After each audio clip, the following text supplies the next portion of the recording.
Hey, here we are. ChakraTalk Day 6. Got to use two hands now. I'm Piper. I run a group called ChakraTalk here on Facebook. I run a business in Salem, Oregon called Marinsky's Magic. I'm an author of several books, and I'm an author of a couple of workbooks. ChakraTalk, a workbook for life, part 1, part 2. Those are all available on Amazon.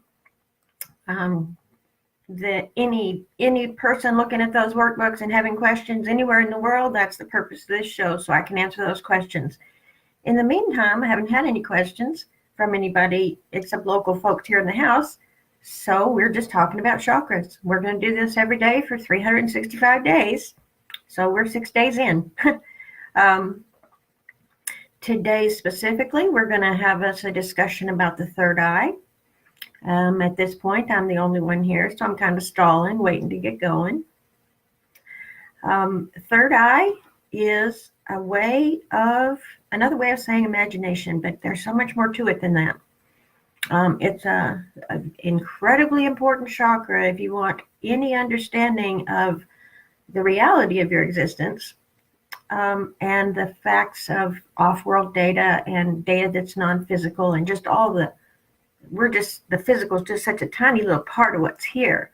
And that third eye is what gives you access and interpretation and understanding of some of that input coming in from other places that are not here. If any of you have ever gone to like a big store like Costco, and I'm still drinking coffee, guys, you know how it goes. If any of you have ever gone to a big store like Costco and they're handing out free samples, you go down the aisle and they give you a little free sample of this. Well, that's a little sample of potential. They give you a little sample of some sausage. Well, that's a potential meal in your future. It's a little sample of potential. You go around the corner and they give you a little drink of some citrus juice or something, and you drink it, and that's pretty good. That's a sample of potential. That's a sample that could occur in my future. Okay, that's a physical and a well-known and a well-understood representation that I'm giving you to give you a starting point for how this third eye works. The third eye, in and of itself, is much more than a basic chakra attached to this human vehicle. It is my third eye here, connected to my specific crown here, but the third eye in all of us is a connected portal. In other words, we all share that space. We have it highly filtered so that we're not usually aware we share that space. When we become aware of it, the common word for that is telepathy. And everybody's okay with that, but do any of you actually understand what that means? It doesn't mean my telephone called your telephone. It means we don't need a telephone at all, and we can get access to the same information. That's because this is a portal, a highway, if you will, into the non-physical. And as it attaches to each individual crown, it is also our interpreter of off-world data, our interpreter of imagination. At this point, it becomes damn near impossible to talk about a single chakra having a particular function. The third eye we are going to address in depth today, and in so doing that, we will be addressing a lot of function of the crown and the old knowledge. The crown being the end of the human body, and the old knowledge being the connection back to the big energy. Remember, the little filtered energy returning to the big energy, or returning to non-physical. The crown, we can probably do an entire whole talk about the crown on a different day, and we'll address the whole issue of thoughts about thoughts, because the crown is just this, it can just get itself all stirred up. But for today, I'm going to be addressing the crown as much as I need to explain the third eye. Do you see what I've been telling you before? It's very hard to explain what one is doing all by itself, because it's not doing it all by itself. This is a system. This is a system of spiraling energy that functions in a fairly predictable pattern within certain vibrations. Okay. As we engage with the third eye, which is our portal to sampling of potential, okay? Instead of going to Costco and getting a sample of orange juice, we're going to go into the Akashic record and we're going to get a sample of some other lifestyle or some other lifetime or some other realm completely that doesn't seem like this life. And we're going to look at it for a little minute, okay? That's a sample of potential. It's not a sample of a potential physically. It is a sample of the potential of taking down something from that Akashic record and looking at it very closely. You hear me refer to the old knowledge chakra, and you hear me refer to the Akashic record as if they're the same thing. And in fact, they are, but let me explain carefully. The Akashic record is the ongoing, expanding record of all the experience of humanity that's ever been, all the way back even prior to humanity's appearance, back in the very beginnings of Earth coming into itself. Earth and the skies and the space and the planets and the universe.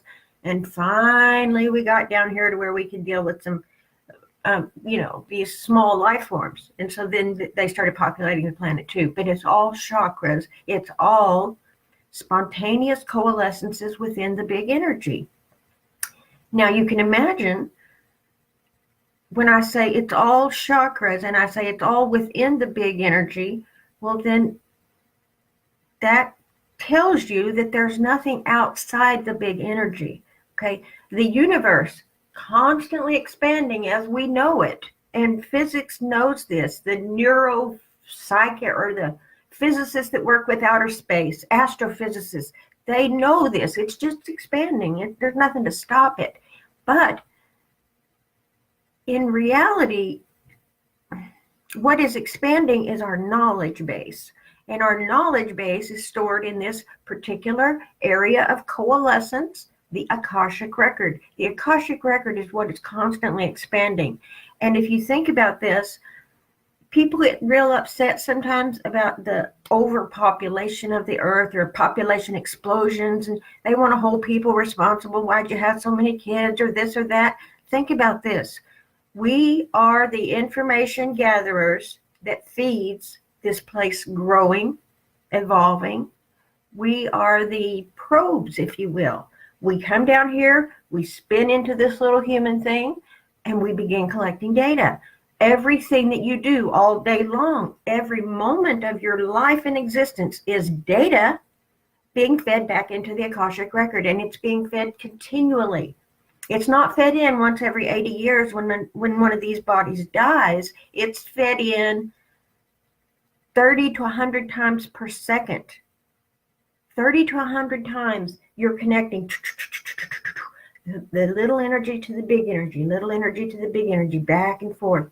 And if you look at this way, it becomes very easy to understand how the third eye, the crown, the old knowledge can't work one another separately. They're all tied together. Now, the thing about controlling these three particular chakras, your old knowledge, your crown, finishing up your human body, and then your third eye, is that if you don't have them in good control, they can wreak absolute havoc on your life. I know, because I did that.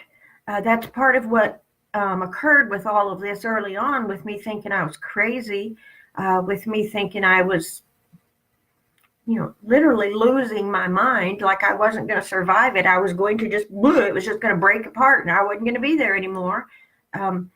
Well, that's what was happening. That's what has happened in the past.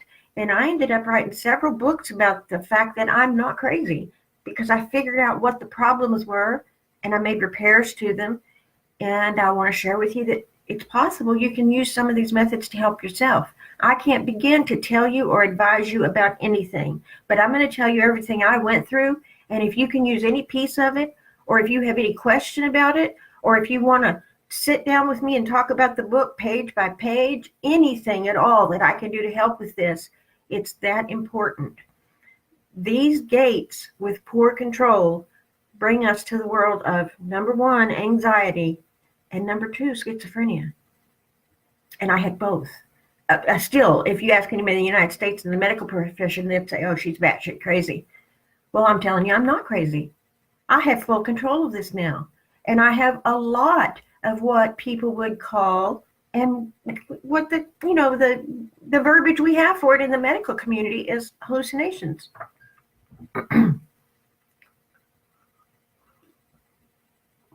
So what do you suppose is a hallucination? It's something that I can see that you can't. Okay? People with schizophrenia will describe all sorts of visual things they see. I was a registered nurse for 30 years. I've told you this. And for a good 10-year chunk of that time, I was a psychiatric nurse. Isn't life weird? But I used to take care of this one woman, and I will never forget her. There's no issue of her privacy being, gone away with here. She's long gone.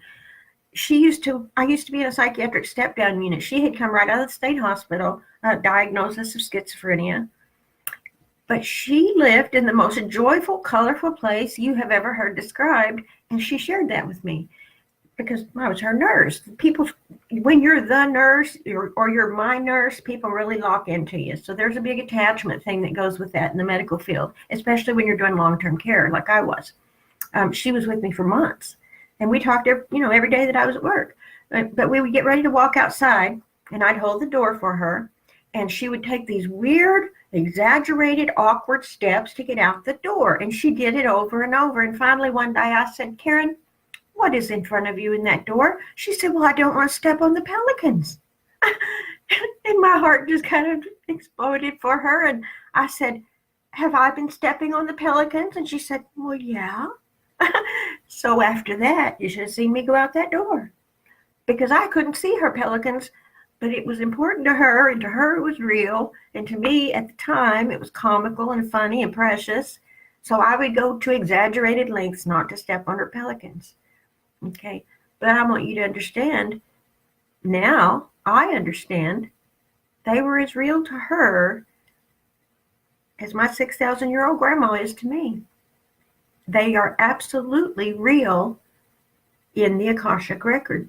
Bringing them down here and putting them into use in our life can do two things. It can open up the world and the universe and time, all time that's ever been to you, which is the place I find myself now, or it can bring you to the place I found myself 5 years ago, completely crazy, not even having control of what was going on in my mind, because at that point there were several people controlling my mind, but I had no awareness of that. Severe anxiety. I've already told you about the depression. So there's all this going on up here, chaos, not working. There's all that energy coming into the heart chakra and dropping down into that, that acid pit I told you about. Well, I wasn't feeling too good. I wasn't feeling too good. I wasn't doing too good. I thought I really had thoughts at times about suicide. But at the same time, curiosity was stronger than that. I wanted to know what the fuck was going on. And I figured out quickly enough that the only person who was going to be able to solve that for me was me. I had been a psychiatric nurse for 10 years. I had never been able to solve any of my patients' issues as to where and why they got the information they did. Why did this one get beautiful pink pelicans and this one get monsters destroying them with unknown things in the middle of their sleep? How does that happen? Well, that happens with poor gate control. You all have a picture, a knowledge what a gate does. A gate closes something off. We have a fence along the yard that closes us off from the street, but with a gate, we can open that fence and let traffic go in and out. We can go into the flow of traffic, or we can step back out of it into our yard and shut the gate. Okay, we have gates that do very similar things here between these chakras. We have gates in the ones below, but I don't mention them because they're of no importance. They run in an automated way. Up here, as soon as you engage with the third eye, this all becomes about choice and important choices. The choice is, do you want to know what there is to see that's not here in front of your two eyes? Or do you want to shut it off? Because those are both options. And then the third option is to have it coming in and bombarding you and you not have an opinion about it at all and just sit there and freak out all the time. The world is not a pleasant place when it's like that. It's scary as hell. And when you tell anybody about it, your nurse even will say, honey, those voices aren't real. Well, bad damn they are. If I was to have one thing I could say to any patient any human who's ever been my patient, I'm sorry that we did not acknowledge your voices. Because what I have found is when you turn around and acknowledge those voices, remember when I told you the very first day, that moment of spontaneous awakening, April in 2014, April 26, 2014, turned around to those voices. What do you want? Okay, this is the place where those voices were.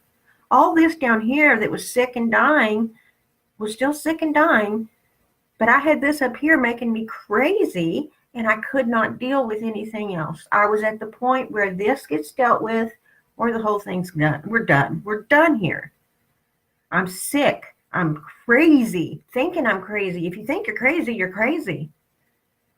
It doesn't matter what anybody else thinks, because a lot of people think I'm crazy, but I'm not. And I can explain to you energetically and with chakras and with physics why that is the case.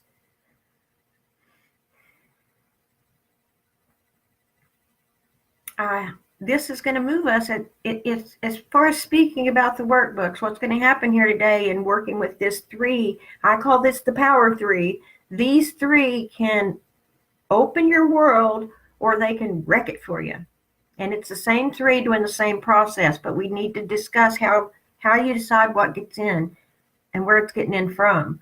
And when you understand that, when you understand exactly where you're accessing that information from that is a hallucination to everyone else, well, then it becomes very clear that there's a lot of information in there you'd like to look at, and there's a lot you don't.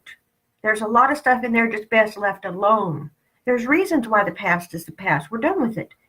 But it's there in the Akashic Record. Everything that you can imagine, anything, anytime, anywhere, any place, any way, any circumstance that you can think of has already occurred and is in that record, because that's where you get your thoughts. Now, people will say, well, that can't be true because there's things up there about, things that we don't have any record of here. Well, that's human arrogance.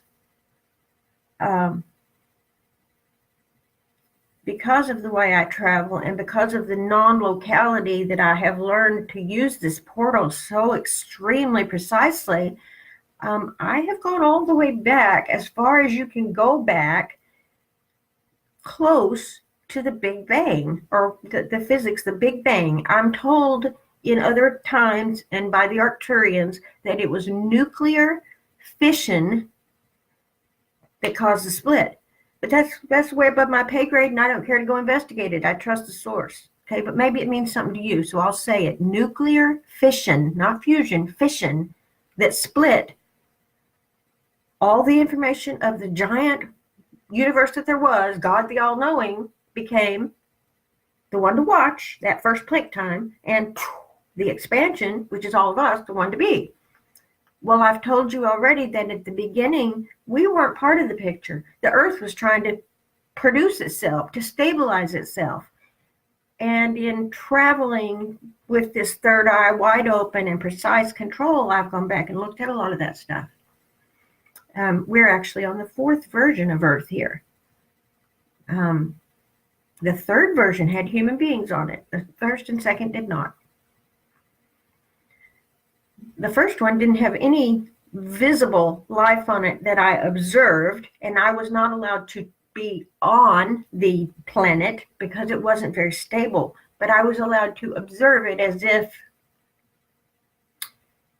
if I was looking through a microscope down into what was below, but I was protected from it. Very dangerous area, I guess. They didn't ever let me get down there.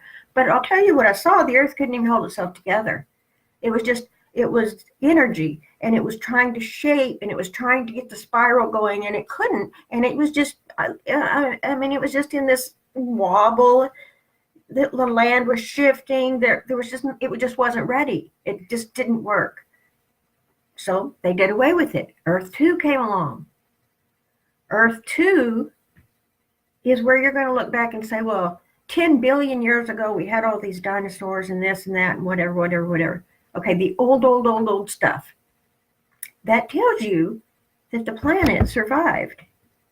That tells you that the planet survived, even though what was walking around on it didn't. So we have the planet here, Earth 2. So what happened to all the stuff walking around on it, the dinosaurs and all that? Well, it froze. And I'll share again with you, and I'm not going to get into arguing with anybody about this, because a lot of research has been done that says this is exactly right, and a lot of research has been done that says this is exactly wrong, and I don't do research. I go and I have my own experiences, and I'm happy to share them with you, and if there's something I share with you that's useful to you, that's wonderful. If there's something I share with you that's not useful, it won't hurt you. It's like a pat on the back. Take it or leave it. Okay?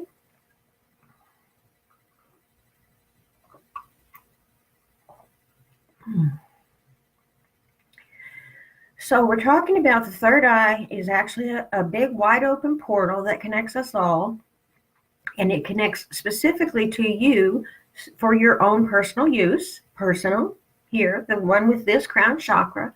We each get to be a separate person because we have these separate crowns. We have this separate root. We have this little 7 thing that makes this thing. And as this thing reconnects to the whole thing, then we have this place up here about 6 inches above our head that I call old knowledge. Old knowledge refers to my Piper soul strings old knowledge. How old? As old as this thing's been spinning here. The recollected memories that I have take me back 11,262 years ago. And I have numerous stops along the way from there to here. And I'm in my final round here on the planet, and that's part of the reason that I have this strange, unusual job, and that's part of the reason that it's all coming together for me like a big picture, because one of the things you do on the last round is wrap it all up. You can't really do that before you're ready to leave the planet permanently, because it would alter your being able to learn and evolve round after round, okay? You have to get the lessons done. Once the lessons are done, then you're going to be presented with options. And the options, in my case,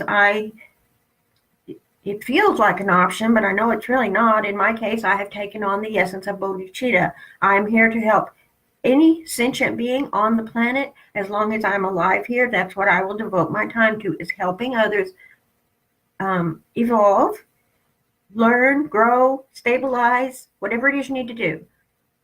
We call it Marinsky's magic. We call it connecting you to the cosmos. And what that means is connecting you back to your own soul string, back to your own internal self, because you're all there is. We're here on a single solitary journey. You have all kinds of stuff in your awareness, but you're here alone. We have people we love and hang on to and cling to, but you are here completely alone. You have past parts of yourself here with you, and if those are in good control, I find them to be wonderful, and they can be very helpful. And if they're not in good control, it produces blatant psychosis, basically. Okay, so we're talking about some really serious issues here. The third eye is one of my favorite things to talk about because of all the things it lets me do, as it's kind of the basis of our magic, and that's magic with a K. That means magic. That means earth magic. That does not mean illusion. Okay, we are not magicians. That is not what Marinsky's magic is about. Marinsky's magic is about using the magic we have, the energy around us, all this, every bit of this miraculous magic that we live every day, and using it to its fullest, and understanding exactly what we are doing here and what we are not doing here.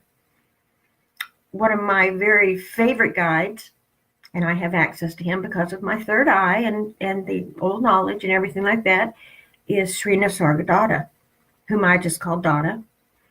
And he's been with me for several years now. He's an ascended master, and when we get there, I'll explain how all that works. But basically, once I access an ascended master, they become a friend of mine, and they stay with me. And then they adapt and they watch through my eyes. This is adaptive technology that the Arcturians developed, and they'll all tell you about it. Every one of my ascended masters will mention it to you.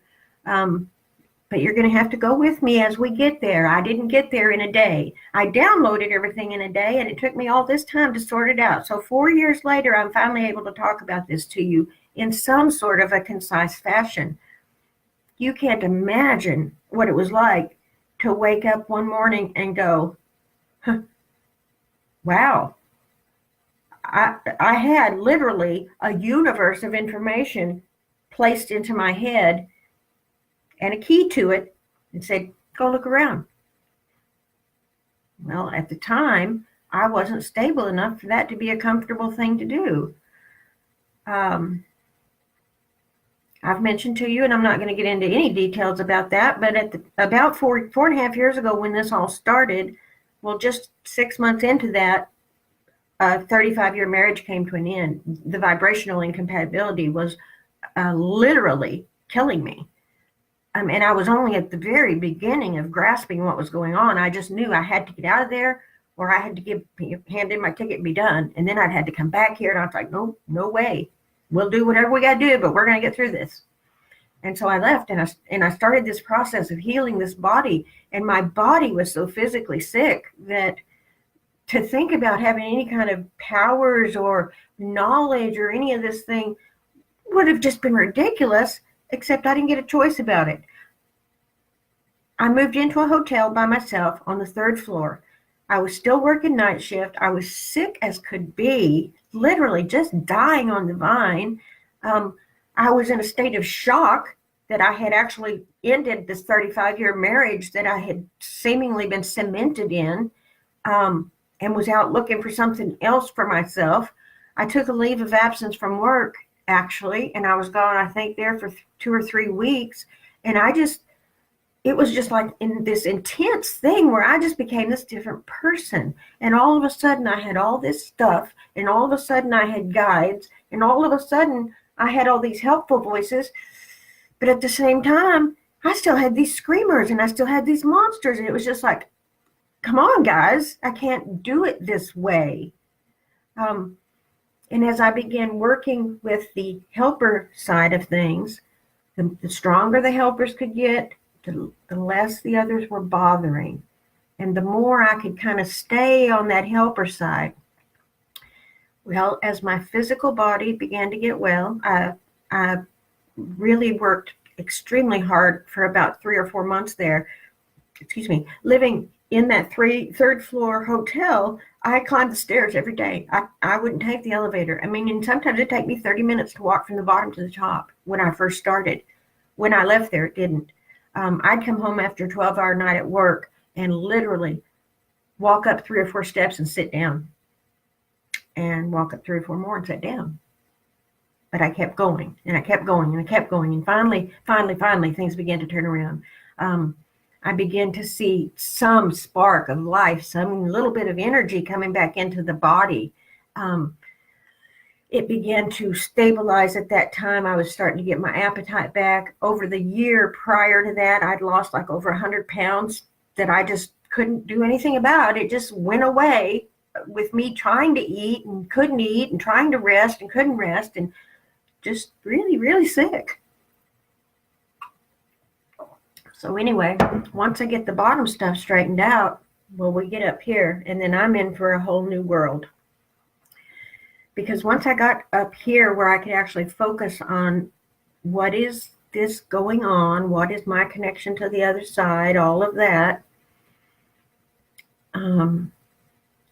then it became about figuring out how all that worked and keeping this all stable at the same time. And from the very beginning of this, they gave me chakras. I knew it was chakras, but I had to work through them one by one, just like we're doing here. And I had to learn things about each one with the problems that had built up in it over my lifetime, and sort out all those problems. And I did that. And the result of that is I've got these, 25 books I've published. Most of them are like small essays, and a lot of it is the Arcturian High Council downloading and just sorting out concepts for me. And that helped a lot to get all that in writing. Concepts like forgiveness, honesty, loyalty, things that seem built into us, but they're really not. Things that we've been taught or things that we've been trained to accept. Okay. But in the process of really getting well, I also came up with a couple of books that are more like autobiographical, and I want to share these with you because we're going to talk about a lot of stuff that's in them today as we keep going. One of them, I've told you what I think about it, and the book is called Crazy Does Not Exist. Okay? And since I put this out, I've had people come back and say, oh, yes, it does. Crazy does exist. You're crazy if you think I'm not crazy. And I've talked to people all over the world, and we've had long conversations about whether or not they're crazy. And a couple of people have decided they didn't want to be told they were crazy and quit talking to me. And a couple have said, damn, that's interesting. Why am I being called crazy? You're doing all the things I'm doing, and you're doing just fine. Okay. So this book is really a whole lot about dealing with schizophrenia and about dealing with the energetics of it and about dealing with the goods and the bads that come with it. Because like I've told you, if you go by diagnostics here in the United States, I'm full-blown schizophrenic. Man, I'm loving it. I get to travel off-world. I get to go and meet other races and other beings. And I get to go and I spend a lot of time with folks who have no bodies at all. And I get to absorb and learn that energy. That's what this place is about. You see, this little part of it here that's life, that's this thing, this is here to get us ready to go do what we're going to do. We're not here to be this. We're being this to get ready to be that. We're all leaving here. We're all leaving this physical form. And you know that commonly is life and death. But did you know we're eventually going to leave it and not come back? And that's not because we're going to heaven or hell. I'll tell you about heaven and hell when we get there. They're located in the Million Voices chakra, and they both serve a specific purpose. And I can understand why the folks that have visited the hell realm would come back and say, you don't want to go there. And I can understand why the folks who have visited the heaven realm would go, man, how do I get back there? But these are just realms. These are specific places for specific process of recycling, and both of them are sending you right back into the circle. So this idea that if you do everything right, you go to heaven or you go to hell. If you do everything right, you go out this door and back in that one. So if you do everything wrong, you still go out that door and right back in this one. So what's the point? What's the difference? Well, the difference is eventually there's no right or wrong, but once you do everything, then you can just quit doing it. You can just go and be doing something else, okay? Because none of us are really here doing anything. We are here being human. At this moment in time, we are filtered, remember, filtered energy, part of the whole energy. I'm no separate than what most of you call God, but neither are you. And I don't like that word God because, well, partly because of the upbringing I had, and it was kind of trashed for me. In my upbringing, he was kind of a bully, and he was kind of a bad guy who was going to send me to hell, you know, if I said shoot or I stepped on a bug, because I was so severely brainwashed. But I'm not now, and I have a complete understanding of what that God energy is, and its source energy that created us all. Not that it created us because we're separate from it, but created us within itself, because there is nothing else here. When they say, you know, in the good book, and I know a lot of the good book, I've tried to forget most of it, but some of it sticks, they say God created man in his image. Well, yeah, this is it. This is what God's doing today on a Sunday. This is what God looks like. He looks like you. He looks like that tree out there. Because in creating a physical representation, anything he created is what he looks like. Do you see what that means? That means he created things that look mean and ugly and nasty to us as well. So then people say, well, how could a loving God do that? Well, therein lies the issue. There is no loving God. God, source energy, is about experience and knowledge and wisdom. It has nothing to do with love. We call it love because when it hits our heart chakra and it goes up and forms joy, we associate that with love because we've been taught that. We've all been taught that love is a good thing, that love feels good.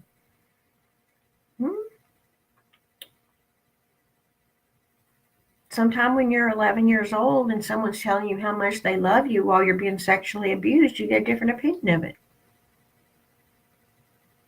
If someone beats you until you can't walk, and this didn't happen to me, but I know people it did happen to, and then they say, I did that because I love you. That word may mean something else to you. Words are only as good as words are to express what they express. Words in and of themselves have no meaning. Blah, blah, blah, blah, blah, blah, blah. Those are utterances just like these words I'm saying now. You give these words meaning because they have recognition in your crown chakra. You have assigned meaning to the words I'm saying to you, and I'm saying them in a fairly common stream in English. If English is your first language, you're taking all this in and processing it, and you're not even thinking about it. If English happens to not be your first language, you're taking all this in and processing it on purpose. You have to think a little bit about it. Okay? So there's a difference. One of these is an active process. One of these is a default, just running on the hamster wheel.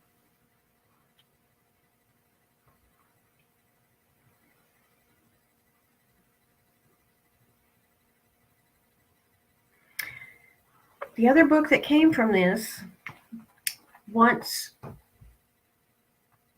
the gates were open, and once the physical body was repaired enough that we could deal with this is some of the stuff I had to wrap up as a final lifetime and get out of here. And I presented, God bless Joe, he has the patience of I don't know what, but I presented here at home with pure, full-blown, blatant multiple personality disorder. And there were 5 of me living in this. The oldest of those 5 was 15. And you can't imagine their reaction when they came back to life and said, we live in that? A 10-year-old girl says, this is what I have? This is what I get to use? That's how it works. The book that came out of that is called Can I Come Out Now? Healing the Fractured Soul. This book is how to reintegrate, how I reintegrated 5 portions of myself into one solid, well-functioning, well-balanced, stable personality. Okay?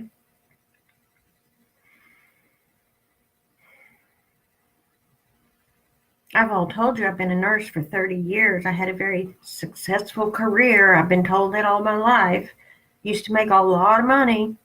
Didn't do anything important with it. Didn't know what to do with it. Never knew how to manage it. It was just money that just blew away because we had no kind of knowledge that we were manifesting these kind of problems. When you worry about not having enough money, guess what? You don't have enough money.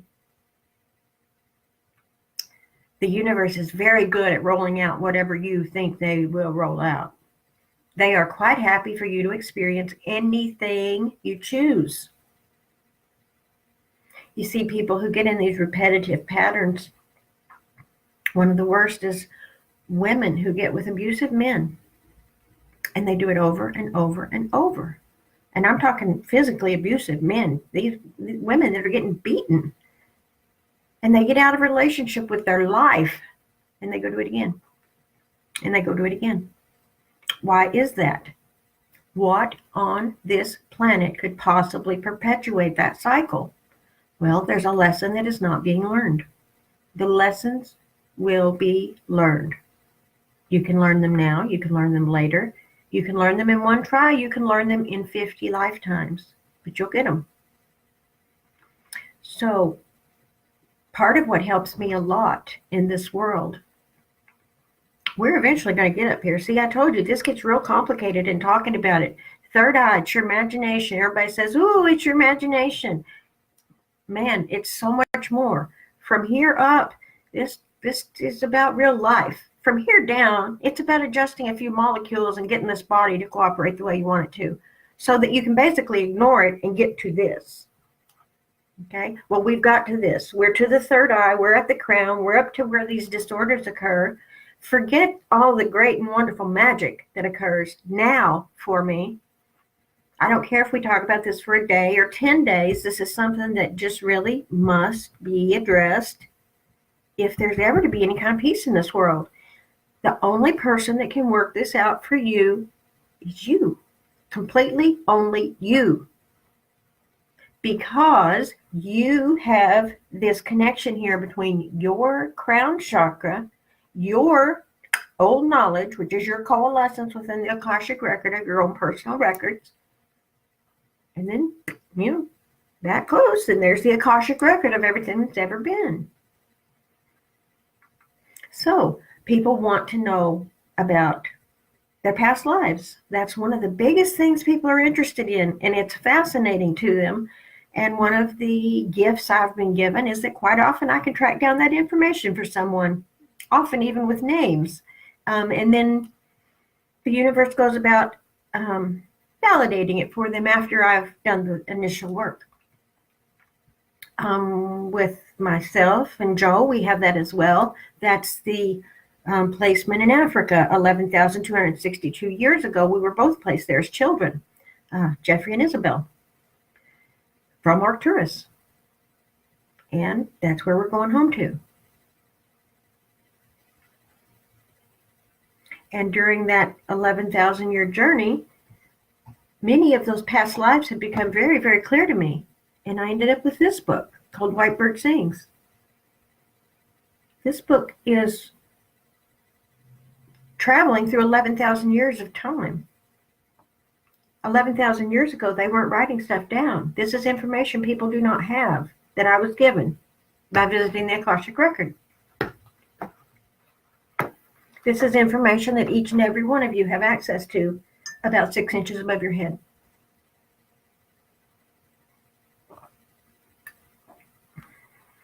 So, that's some of the stuff you can do when you have it under good control. You reintegrate your fractures. You get your anxiety gone. You go out and you do all this magnificent work with your past lives and the ascended masters and all that wonderful stuff that I'm doing, and I am just having a ball. I say I work all day, every day. It's kind of that thing. I've heard somebody say, if you do what you love, then you're never at work. You're always doing what you love, even if you're at work. Well, I don't work a job anymore. I don't work any kind of a public position of any kind. I don't drive anymore because, frankly, I forget where I'm going because sometimes it's not the same person driving, although that's better now. It was real dangerous for a while. I have absolutely everything in the world I want and need. And if you can ever learn to feel that way, it doesn't matter what you actually have here around you. It doesn't matter what things you have or what location you find yourself in or what circumstances you find yourself in. If you can ever come to the realization, I'm here, I'm alive, everything's good, there's nothing I need. That's asking you to live in the presence. Well, we can't really grasp the presence because it's not graspable. It's the moment between that and this, between past and future. It's the right now, and by the time I can say right now, it's gone. But as close as you can get to staying in the right now brings you to the realization that reality provides pretty much everything you need right here at any given moment in time. Now, what I want to get into with this is the way to get away from anxiety, is to learn mindfulness, to learn presence, to learn to examine what is actually happening in your immediate environment right this minute as close as you can. So examine a 30-second period of time. Is there anything you needed that you didn't have in that 30 seconds? Most likely not. Maybe you're thirsty and you needed a drink. Maybe, like me, you're a caffeine junkie and it's time for another slug. But you didn't really need that. You survived that 30 seconds just being. The problem with this planet, with everybody on this planet that has this crown chakra, is that we've all decided we're here doing. We aren't doing anything, folks. This is the Akashic record. This is life in a constant expansion. Nothing to stop it from expanding. Feeding the Akashic record, feeding every experience that's ever been, ever could be, or ever will be thought of, pulling it in and out of that record. Pull it down, look at it, you experience it, you put it back, that's new data. Someone else grabs it, looks at it, it's got your data on it, they look at it, that's new data. You see, 100 times a second, every one of us feeding that record, and every one of us pulling back down from it. I know you've all heard me say till you're sick of it that you must experience joy going up. That's the natural flow of energy. Joy moving up through this thing is a lot of what clears this out once it gets real crazy.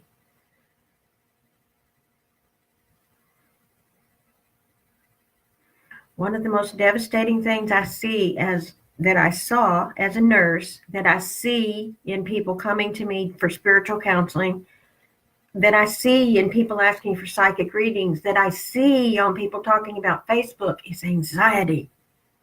Anxiety is crushing people's lives out of them in this country. And I say in this country because I don't know about other countries. I think this country and Europe are very similar. I think some of the more Eastern and Asian countries are very different. So I don't like to make comparisons that I can't make. I can tell you even just a close comparison, and that is just with our neighbor Canada, just up to the north. It's just a few hours above us here to Canada. We can drive up there in an afternoon. The energy up there is really different. They have less anxiety in their people, and you can feel it when you walk around. A lot of that, I'm sure, has to do with the fact that they have a very different societal model of government that takes care of them differently than things are here. I don't do politics, and I won't get into government discussions, but we know that Canada has socialized medicine. Everybody up there gets what they need. And I think a lot of other places in the world do. We here in the United States do not. I have no medical insurance of any kind. I don't use doctors, so that's okay with me. I wouldn't use it if I had it.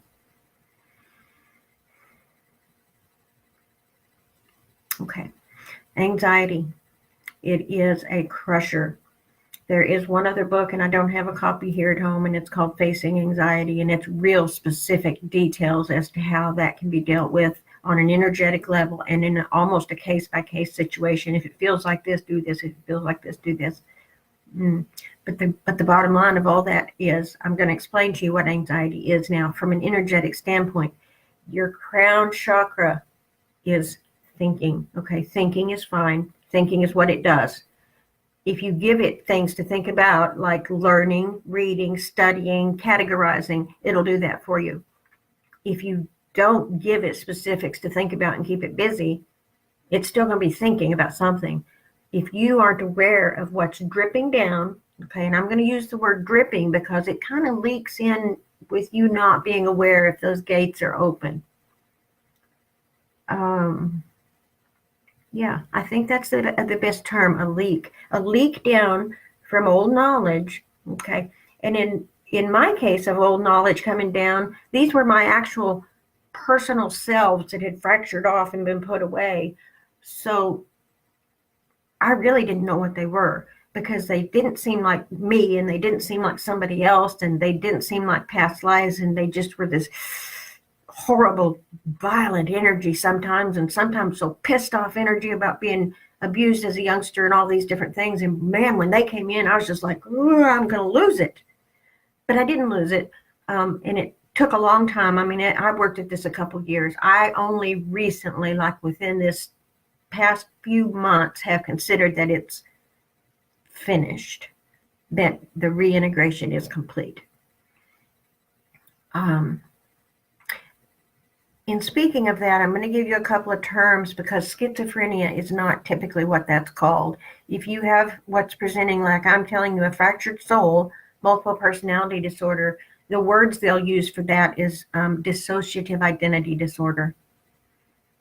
Used to, they say multiple personality, but even back then they didn't really believe it. They thought it was like behavioral manipulation because the people acted so very strange. Well, after going through it personally and living, I can understand why it looks that way, and I can tell you that that's not the case at all. Guys, I see I've got a few people joining me here, and I'm happy to have you, but I don't really stop and visit with each one of you. I'll come back later and give you all some love, so on the buttons. If I stop talking, I'll lose my train of thought, because obviously I'm not real connected here all the time. Okay, so we're talking about anxiety. So what's happening is you've got this information leaking down. It's the potential. You're sampling the potential, okay? But you're not monitoring what you're sampling. So in this case, you've gone into Costco and they've given you, here, we're going to give you a sample of molded cheese. What? You take the molded cheese and you eat it. Well, it tastes like shit. I don't want none of that. That's not a potential for me. Okay, well, we don't do that with our thoughts quite so precisely. A moldy thought, an old thought, something that's been put away long ago comes dripping in. Why'd my mom do that to me? Why'd my mom let that happen? What if? What if? What if? And the hamster wheel starts turning. Any of you ever seen a hamster on a wheel? They can run for 6 hours. They don't go anywhere. They're still right there in that wheel. We do it all day, every day, year in, year out, decade after decade, sometimes lifetime after lifetime. We sit spinning that wheel, accomplishing nothing. Why did my mom do the things she did to me?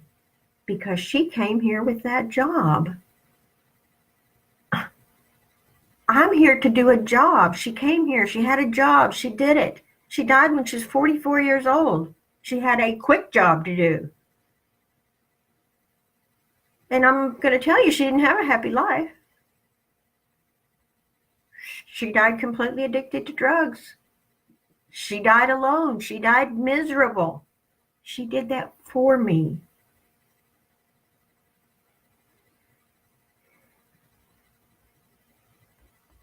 See, when it's happening to you, it never feels that way. When it's happening to you, it feels real. It feels like you've been thrown away or hurt or whatever. But when you get up here and you start looking at the reality of it, and when I turned around and looked inside, and there wasn't anybody to argue with but myself, and I said, why did she do those things? All I could say was, why did you do the things you did? Well, because that's what I came here to do. That's what she came here to do. I wouldn't be sitting here talking to you right now had she done it any other way. Okay? But in order to accomplish this within my head and get it to not be traumatic, I had to step off the hamster wheel and actually lay it out and look at it. You can spin all day long, and the information's going to look the same because you're in a cycle. Is this a loop? Yes. Is this a loop? Yes. Is this a loop? Yes. Is this a loop? Yes. Well, nothing ever changes. You step off the loop and you bring the thing out with you. Okay, I'm off the hamster wheel. I still have this thing here that I've been looking at for 40 years. Let's look at it differently. Let's put it here on the table. Let's accept it for what it was, what it is. Was and is That don't really matter except in this thing. And take from it what I was given as a gift. I said yesterday I started raising myself at 10 and I did a pretty damn good job. And I say everybody deserves a happy childhood. I think I'll have mine now. I was too busy at 10 to have a happy childhood. I was busy piling up traumatic experiences so that I could split into multiple personalities, so that I could get to be 50-something years old and figure out how to put it all back together so that I could share it with you, just in case even one single human being can be assisted by this.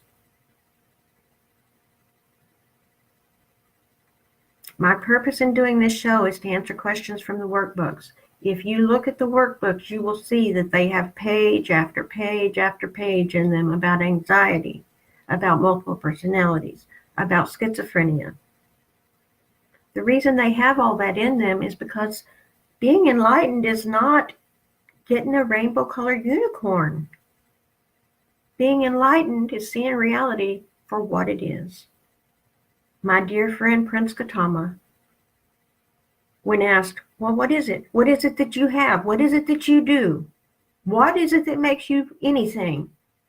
He never believed himself to be anything but a man who understood reality. He called it being awake. The Buddhist religion that has millions of people in it all over the world was based on his teachings of simply being awake.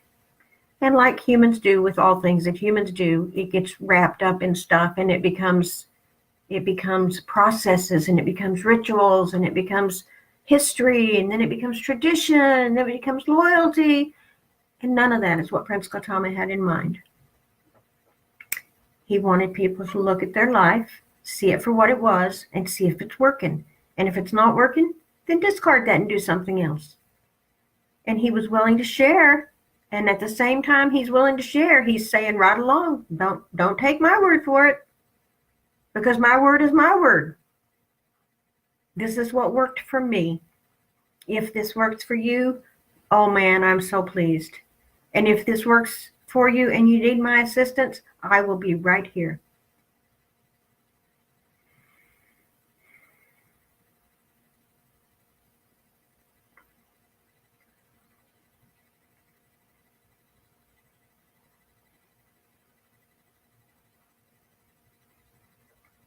The same thing can happen when you're sampling your future instead of sampling your past. You can rant and rant and rant about what happened to me, but also from the Akashic record, you have your own old knowledge right here, but just right next to it is all the knowledge. And if you don't have your gates in good control, well, here comes down some knowledge that's potentials for the future. What if the house burns down? Well, you can sit and imagine a house burning down. And you can sit there and worry about it all day long. And I've seen people do this. Oh my God, what if I don't have enough money next month? Well, that's next month. That's not right now. Do you have what you need right now? Can you survive the next 30 seconds in your body as it is right now? Well, yeah. Well, then what do you need? Well, I got a plan. I got to be sure. You don't get to do that. That's all bullshit. You don't get to plan. You don't get to be sure. You get to walk one step at a time through life, learning as you go. And if you get really good control of your upper chakras, I'm telling you that you can have enough gratitude to roll out a path that you really enjoy walking on. But that doesn't come because you plan a path. That comes because you find the gratitude before the foot hits the ground. There is no path. The foot hitting the ground is the journey to happiness. You wake up in the morning and you decide, I'm going to be happy today. And then by God, you be happy today. I put 2 songs on at the beginning of this. Usually at the beginning of the show in ChakraTalk, just before the show, I put on a song to kind of say what we're talking about. Well, today I put on 2 songs, and I'll tell you why I did that. I put on Imagine by John Lennon, which you all know. And I put on a song that all of you may not know, and it's by Natalie Merchant, and obviously this is 6 days in and we've used her twice. She's one of my favorites. It's called Ophelia, and it's about dissociative identity disorder. And she has done the most magnificent job you've ever seen in a Hollywood production of capturing the torture of it. Because you see, people will look at that video and say, well, she's imagining all that. That's exactly right. She's imagining it in her own internal space, and it's 100% real because no one else can see it. But it's a hallucination to anyone else you ask. But to the person living with it, it's a real thing.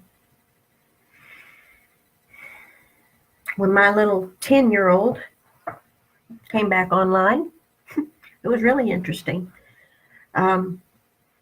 She was real eager to be reincorporated, but she had a couple of demands, and they were 10-year-old demands. She felt like she had been shorted on carnival rides as a youngster. You never know what is going to cause you trauma or what's not. Whatever it is, however it occurs, however we occur and put those memories away, they are what they are. So me and Joe spent a couple of years chasing roller coasters and riding them. She got her fill, and she's okay now. Another thing she wanted, though, was her dog back. Well, her dog died 40 years ago, 50 years ago. What are you going to do about that? The darling man that I live with, that is my dearest friend in the world, said, well, let's let her pick out another dog. And we have that dog. Her name's Cookie. She weighs 6 pounds. My little 10-year-old self wanted a dog she could carry around. Cookie's favorite place in the entire world is sitting in my lap. You see, these fractures are real parts of yourself. They're just as real as the one that you see sitting in front of the mirror when you brush your teeth. But because they were fractured and stuck away, they didn't get a chance to grow up. And when they come back, if you want to have reintegration work, you have to give them a chance to grow up. And they have to grow up in this body. And they need to do it. They need to do it real quickly. You can't relive 40 years. So you find out what it is they need. You identify each one of those alters and give them a name. You find out what they need, and then you go about letting them have it as best you can. All the while, feeding this new information to the Akashic record. 10-year-old Piper has fed a lot of new information to the record about what it's like to be an abused and abandoned 10-year-old girl. She's also now fed a lot of information to the record about what it's like to come back online and realize she survived it. Okay? The third eye makes all this possible. You'll notice I haven't talked to you at all today about any actual function here in the pineal gland. We've all heard the pineal gland. It's in there. It's the third eye. Okay, well, that gland is inside your physical head, and it looks, when they examine it medically, it has similar structures to your eyeballs, rods and cones. So it's called the third eye. But in reality, I'm talking about a non-physical portal that connects us all, and that is the interpreter for this particular soul string so that we can understand that information coming in.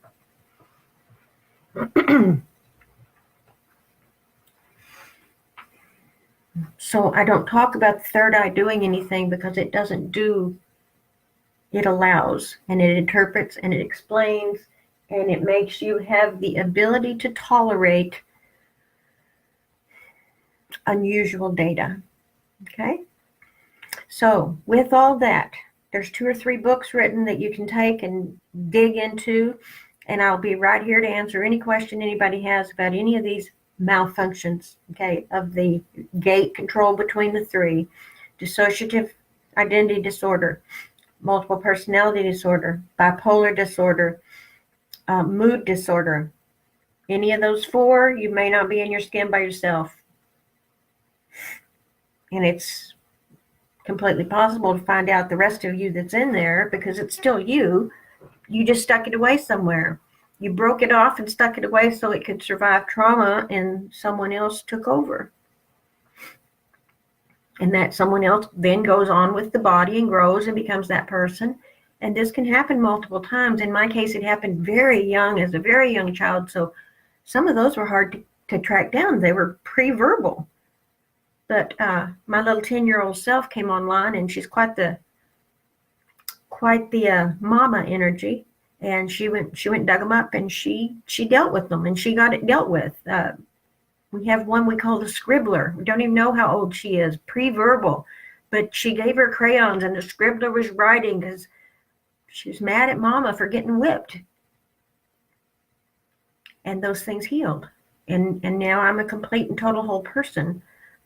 But in understanding that, I'm a different person than someone who knew me 5 years ago would know, because now those parts of me that had been put away are back and active and reincorporated. So my personality is not just the little piece that was the great successful nurse. My personality is Piper, all put back together, all the parts of Piper.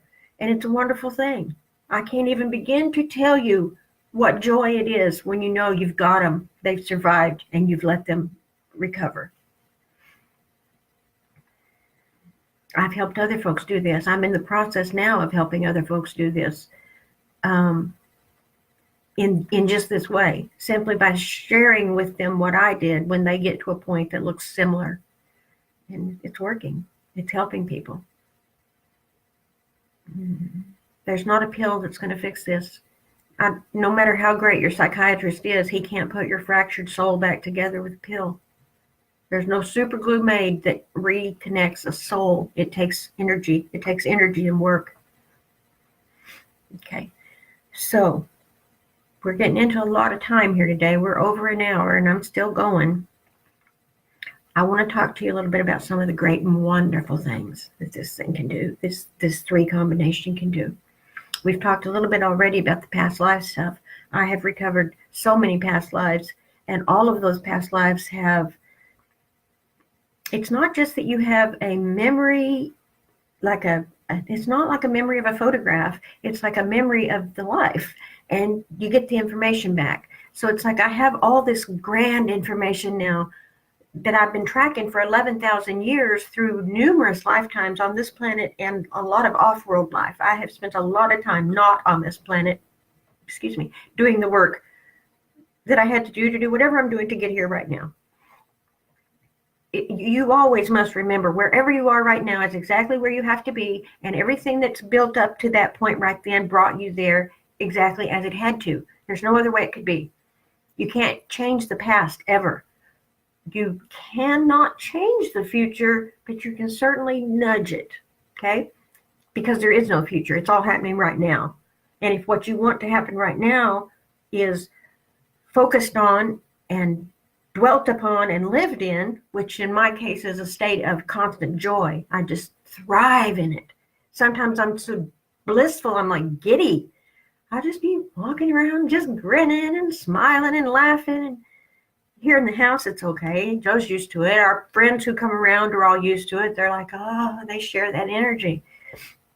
But if I walk down Safeway in Fred Meyer's and I look like I'm high as a kite and talking to oranges, people get funny. Yeah, I don't care. That's why I don't spend much time at Fred Meyer or anywhere else. We go and do what we got to do there, and we come home, and that's about it. And if we do go out milling around, like I told you, we go to secondhand stores, we don't go there and talk to anybody. We go there, and I may talk to things on a shelf. Yeah, it's quite often when we go in a secondhand store, and we go in together, and I'll walk up to something on a shelf, and I'm like, ugh, I ain't touching that. You just get this bad vibe off of it. So I'll go grab him. I'll say, come here, I want you to look at something. I'll go run there and grab him. He'll say, well, I ain't touching that. It's like the funniest shit ever. And that's that third eye being connected. You see, Joe and I are twin flames. And we'll get to that too. But our third eyes are connected through numerous lifetimes, beginning with that one in Africa. And we've collected those memories. So we have a lot of memories of being together in other circumstances, in other bodies, in other lives, in other places. That's just kind of a big joke. But as far as the telepathy, see, and that's the thing about the third eye and the greatness of this possibility with this third eye being a portal. Okay, so if you can imagine Joe sitting here beside me, my third eye and his third eye is the same little river running along. And because we're twin flames, my old knowledge and his old knowledge have a lot of feelers that reach out and remember each other. We did have numerous lives without each other, of course. But we have many lives along the way. Twin flames have numerous check-ins. They have numerous lives where they live together in different circumstances. And that's just making sure the energy stays recognizable. I can remember us being cousins, little kids sitting by a fire somewhere. That was one lifetime.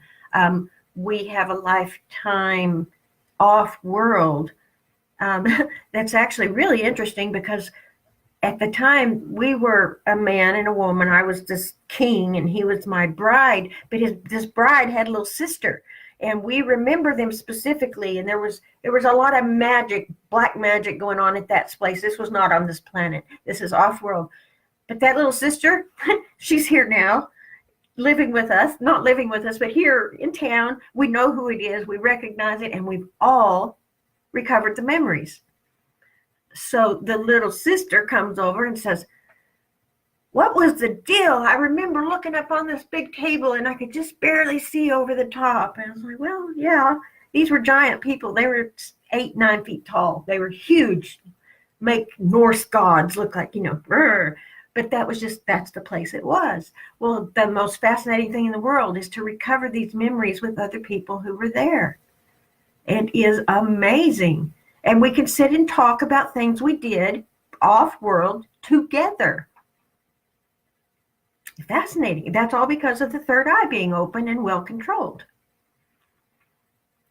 What other great miraculous things do I use this thing for? Oh, trees and plants and everything responds to me in words often because of an agreement with the third eye and this energy and that energy and then interpreter. And so I've told some of you the story, and I'll tell it again because I love it. There's a tree out in our backyard that's about 80 feet tall. It's like the tallest tree in the whole neighborhood, and it's, dead now. But in summer, it's all full of trees and everything, all full of leaves. So one day in the summer, we're out there sitting, and I'm rocking in my swing in the porch, and Joe's trimming this tree. And I say, "Does that hurt, tree?" I'm goofy. I do stuff like that. And immediately I get, "Nah, like getting your fingernails cut." And I literally went, "Is that you, tree?" "Yeah, you can call me Pops." I said, "Well, hi, Pops." I said, "I'm glad to know that didn't hurt you." We had a little conversation, and that was the end of it. And I was just like, "Oh my God, this is so fantastic." So a little bit later in the day, we get through working in the yard and go in the house. And I explained to Joe what happened. I said, "You know what happened while you're doing the tree, blah, blah, blah." And I tell you the whole story. And he goes, "Oh, I guess that makes sense. It's a poplar." Oh my gosh. I talk to that tree all the time, and it talks back. That's ability to use and manage your third eye to connect other energies. Let's see. What else do we do with this magic gate? That's how I get the information for all of you. That's how I get information to a chakra reading.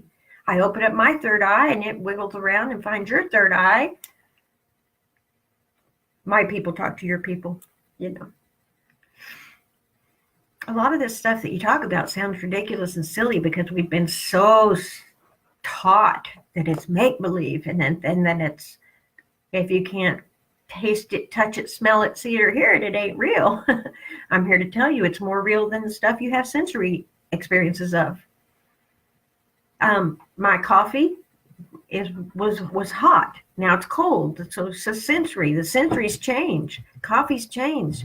The folks I deal with out in non-physical, they don't change. They're very consistent. Talk a little bit about the Ascended Master thing. We're actually going to run up against our time today. We've got about 15 minutes here. I have no questions. No questions have come through at all. I'm so happy that all of you are here. And I would just love to have a question or two come in, but if they don't, I'm still going to keep talking. I was given a job, 365 days of talking chakras.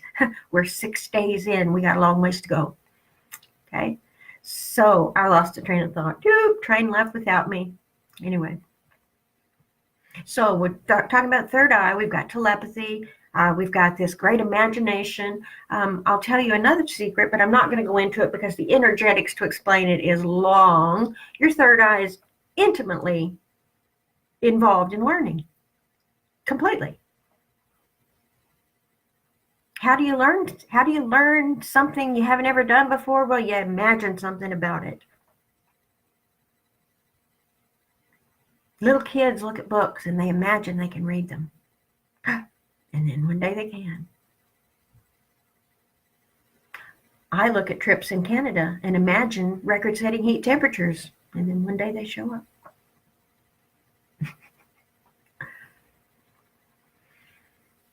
I'm really pleased with the way this is going. I'm not sure how much of me there is in it, but I'm happy with the results. I like sitting and talking to you guys every day. I did start a YouTube channel. It's called ChakraTalk. Imagine that. But to get to it, you do have to type in my name, Piper Meredith, just like it is, because somebody else had the word ChakraTalk on there as their basic account. So I couldn't use it. So I did Piper Meredith with a channel called ChakraTalk. And all these videos are available there on YouTube. I'm happy for you to share them with anybody you want. The more you share them, the more I might get a question. I've practiced for a couple of months for this program with my buddy Joe. And I want to tell you, in case you don't know this, Joe's autistic and his IQ is about like 180. I mean, he's like scary smart. And I have been having him drill me and drill me and drill me. Is there any chakra question I can't answer? Bring it up, bring it up, bring it up. And so far, no, he hasn't stumped me. So if he hasn't stumped me, I feel pretty confident. Okay. I appreciate that you guys are not coming on here and chit-chatting and asking a bunch of nonsense questions. You know, can my chakras get me a Cadillac? No, they can't. Your chakras can help you learn to understand you don't really need a Cadillac, and if you do, they can help you learn to manifest one. But no, they won't build you a Cadillac.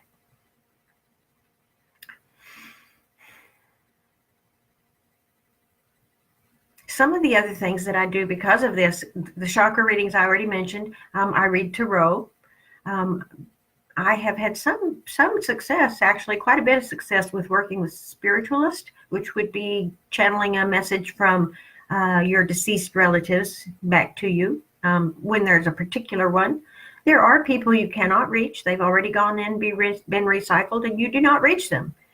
It's a fallacy and a fantasy for someone to give you the idea that a psychic can reach anyone, because that's not true.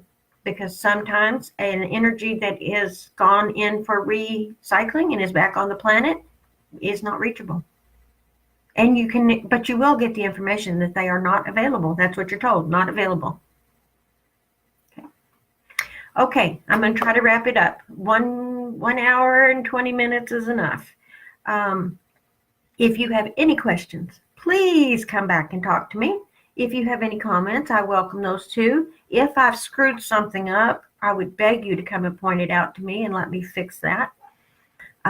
Here tomorrow, we have Practitioners Exchange at our house. And if you're local and watching this, you come over. We talk stuff like this all the time, sitting in the living room. And on Tuesday, we have children's yoga here at the house. If you have tiny children who are very bendy, you might want to come join Jenny and the gang. And then on Wednesday morning, we're headed to the Pacific Ocean. I can't wait. I haven't seen Mother in a couple months. And I'm so excited to go over there and do the show from there. It's just going to be great. Okay. The YouTube channel has connections to everything on Facebook and to the Amazon, to the books. Everything on my ChakraTalk page is available to you. If you're local, push one more button and you'll get to Marinsky's Magic, and you see all the things we got going on here in Salem. Gosh, I love this, guys. Thank you so much for being here. We'll talk again tomorrow. I'm not sure what we're going to talk about, but we'll talk.